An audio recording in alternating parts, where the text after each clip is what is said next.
Hello friends, welcome back to my channel SRK drama explain. Friends, ये video मैं लोगों के एंटरटेनमेंट के लिए बनाती हूँ, so please watch full, share, subscribe and like this video. So friend, part की स्टार्टिंग वहीं से होती है जहाँ पर प्रीवियस पार्ट फिनिश हुआ था।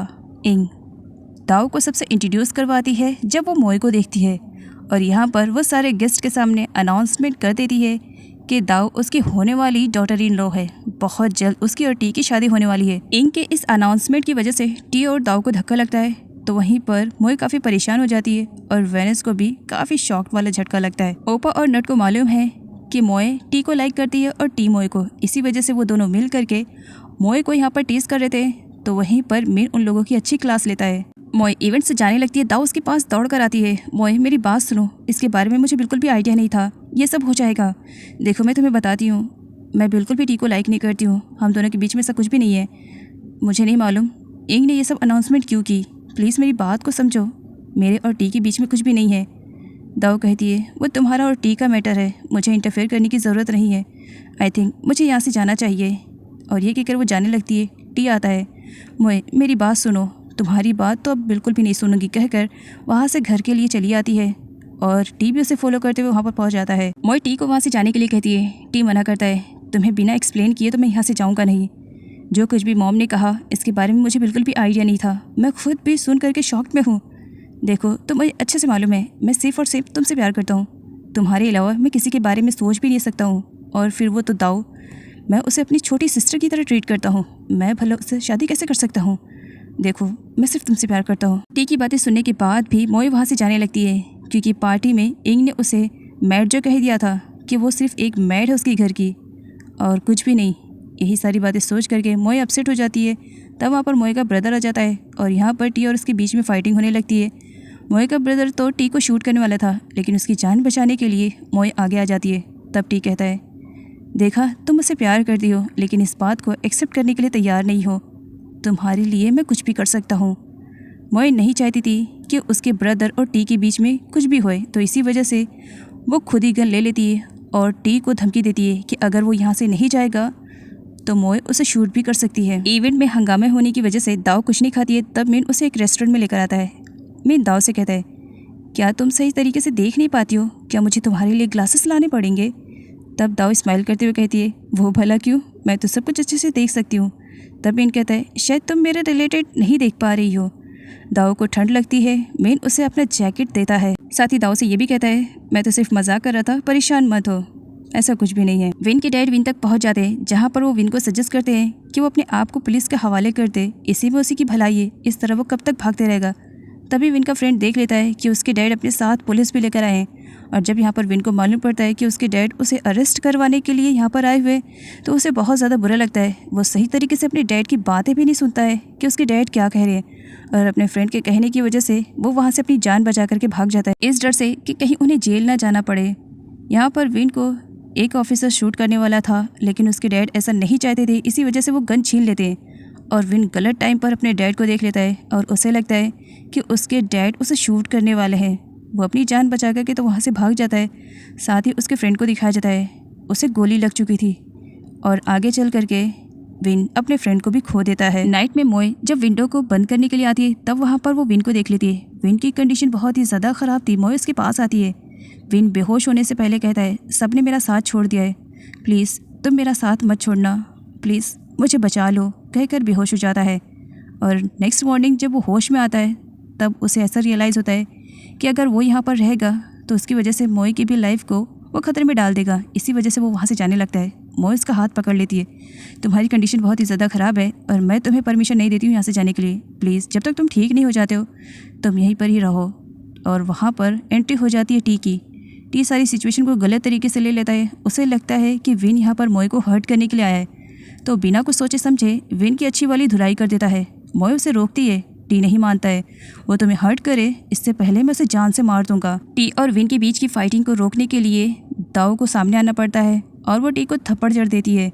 कब से कह रही हूँ, मुझे झगड़ा बिल्कुल भी पसंद नहीं है। और इस फाइटिंग के बीच में फ्लावर पॉट भी टूट जाता है, जो कि बड़े प्यार से टी ने मोए को दिया था।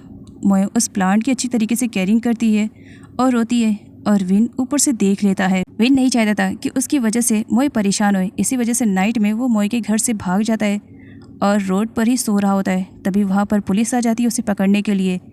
तब विन अपनी पूरी कोशिश करता है वहाँ से भागने के लिए, लेकिन पुलिस चारों तरफ से उसे घेर लेती है और विन को ऐसा लग रहा था कि बस वो अरेस्ट होने वाला है। लेकिन सडनली वहाँ पर 2 अननोन पर्सन पहुँचते हैं जिन्होंने अपने फेस को कवर करके रखा हुआ था और वो सारे पुलिस को शूट कर देते हैं।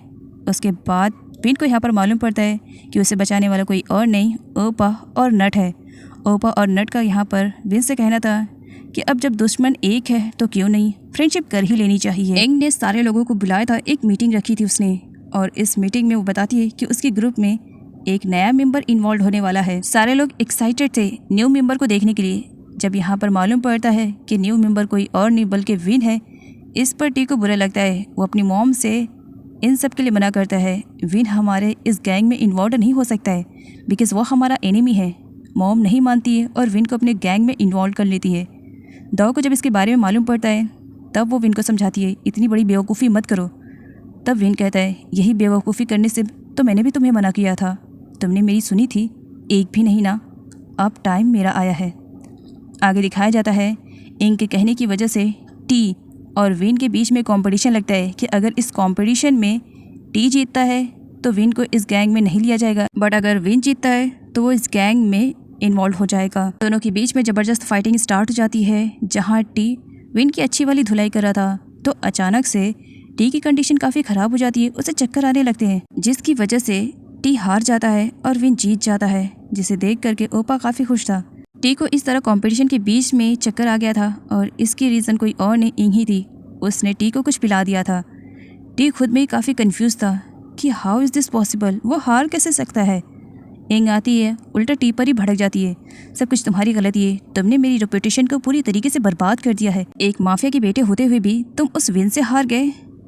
चलो अब मैं जो कहूँगी तुम्हें वो करना पड़ेगा। और वो टी को बताती है कि उसे क्या करना है। टी इसके लिए मना कर रहा था। मोए के डैड को जब यहाँ पर एक न्यू मेडिसिन पिलाई जाती है, उसे पिलाते ही डैड की सिचुएशन काफ़ी ख़राब हो जाती है। मोए डर जाती है, काफ़ी परेशान भी हो जाती है। इंग को दिखाया जाता है जो कि दाव पर नज़र रखती है। दाव के अंदर जाते ही वो गार्ड्स को इशारा करके वहाँ से भगा देती है। दाव जब रूम में आती है तब वहाँ पर नट आ जाता है। नट की बुरी नज़र काफ़ी टाइम से दाव पर है और मौका पा करके वो दाव के साथ गलत करने की कोशिश करता है। दाव अपने आप को बचाने की कोशिश करती है लेकिन वो ऐसा नहीं कर पाती है। तब वहाँ पर एंट्री हो जाती है सही टाइम पर टी की। टी यहाँ पर नट की अच्छी वाली बैंड बजाता है और दाव को भी सेव कर लेता है। टी को देख करके नट डर जाता है और वो सारा का सारा इल्ज़ाम दाव पर लगा देता है कि उसी ने ऑफ़र किया था। दाव टी से कहती है कि उसने ऐसा कुछ भी नहीं किया है, नट उसके साथ गलत करना चाह रहा था। यहाँ पर टी नट को धमकी दे करके चला जाता है कि अगर नेक्स्ट टाइम उसने कोई भी ऐसी हरकत करने की कोशिश की तो वो उसे जान से मार देगा। आगे नट ओपा और विन को बताता है कि आज वो बस टी की लाइफ को स्पॉइल करने ही वाला था, लेकिन वो ऐसा नहीं कर पाया।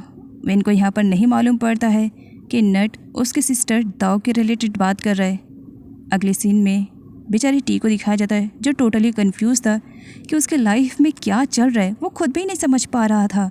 और ऊपर से इंग स्माइल किए जा रही होती है। टी के सजेस्ट करने की वजह से दाव काफ़ी टाइम के बाद अपने मॉम डैड से मिलने के लिए आती है। डैड को सडनली हक कर लेती है और यहाँ पर वो अपने मॉम डैड को बताती है विन के बारे में। जब विन के बारे में यहाँ पर डैड को मालूम पड़ता है तो ये सदमा बर्दाश्त नहीं कर पाते और उन्हें अटैक आ जाता है। विन को जब मालूम पड़ता है कि उसके डैड को अटैक आया है, हॉस्पिटल में विजिट करने के लिए आता है, लेकिन पास्ट की बातें सोच करके वो नहीं जाता है। डैड होश में आते हैं, उन्हें लगता है कि विन उनसे मिलने के लिए आए हैं, जबकि वहाँ पर टी पहुँचा हुआ था। टी कहता है इतनी आसानी से तुम थोड़ी मर सकते हो, तुम्हें तो मैं ऐसी मौत दूंगा कि तुम भी क्या याद रखोगे। इतनी आसानी से तुम मर जाओ ये मैं बिल्कुल भी नहीं चाहूँगा। बस इसी वजह से तुम्हें विजिट करने के लिए आया था कि तुम्हारी कंडीशन कैसी है, क्योंकि मुझे तुम्हें अपने हाथों से जो मारना है। टी हॉस्पिटल से बाहर जा रहा था, विन उसे देख लेता है। विन और टी के बीच में फाइटिंग होने लगती है क्योंकि विन को लगता है कि टी उसके डैड को यहाँ पर हर्ट करने के लिए आया हुआ था। तब यहाँ पर टी कहता है कि वो उसके डैड को हर्ट करने के लिए नहीं आया था। सही टाइम पर दाव आ जाती है और उन दोनों की फाइटिंग को स्टॉप करवाती है। दाव विन पर भड़की हुई थी, तुम्हें फाइट की सुझाई दे रही है, डैड की कंडीशन इतनी ज़्यादा ख़राब है, ये नहीं कि उनकी केयरिंग करें, यहाँ फाइटिंग के लिए आए हो, एटलीस्ट डैड को विजिट तो करना था, वो काफ़ी परेशान है तुम्हें लेकर के। जब यहाँ पर विन को मालूम पड़ता है कि दाव और टी की शादी होने वाली है तब वो उसे रोकता है। दाव उस वक्त काफ़ी गुस्से में थी, इसी वजह से वो विन से कहती है मैं टी से प्यार करती हूँ और शादी करने का फ़ैसला मेरा था, इसी वजह से तुम हम दोनों के मैटर में इंटरफेयर मत करो। दूर रहोगे ज़्यादा बेटर रहेगा। इधर ओपा पहले से ही वेनिस को वार्न कर देता है, मैं नहीं चाहता हूँ कि टी और दाओ की शादी के बीच में तुम कोई भी उल्टा सीधा काम करो। इसी वजह से 24 आवर्स मेरी नज़र तुम पर रहेगी। याद रखना हनी, इतनी आसानी से तुम्हें मैं जाने नहीं दूंगा और उन दोनों की शादी में तुम कुछ भी नहीं करोगी। मेडिसिन काफ़ी टाइम के बाद अपना असर दिखाती है। तब मोए काफ़ी खुश होती है क्योंकि उसके डैड अब थोड़ा बहुत मोमेंट कर सकते थे और थोड़ी बहुत बात भी कर सकते थे, लेकिन डॉक्टर ने मना किया है कि अभी वो बिल्कुल भी बात ना करे। टी ने मोए के ना होने पर उसके डॉग का अच्छी तरीके से ख्याल रखा था, लेकिन अब वो मोए के पास उसे छोड़ने के लिए आया था। मोए अपने प्लांट्स की केयरिंग करती है और अपने डॉग को अपने पास देख करके वो काफ़ी सरप्राइज हो जाती है और बाहर चेक करने के लिए आती है कि ऐसा किसने किया। तब तक टी वापस जा चुका था। दाओ अपने वेडिंग ड्रेस को देख करके वी को याद करती है। इंक के फोर्स करने की वजह से बेचारी दाओ को टी से शादी करनी पड़ रही थी। नेक्स्ट सीन में दाओ मोए से मिलने के लिए आती है। वो रोते हुए मोए से कहती है, प्लीज़ उससे प्रॉमिस करो कि फ्यूचर में अगर कुछ भी होता है तो उसकी वजह से हम दोनों की फ्रेंडशिप पर कोई भी इफ़ेक्ट नहीं पड़ेगा। तब मोए कहती है, ऐसी कौन सी बात है। दाओ कहती है, वक्त आने पर तुम्हें सब मालूम पड़ जाएगा, प्लीज़ प्रॉमिस करो कि हम दोनों की फ्रेंडशिप कभी नहीं टूटेगी। और मोए भी बिना कुछ सोचे समझे प्रॉमिस भी कर देती है।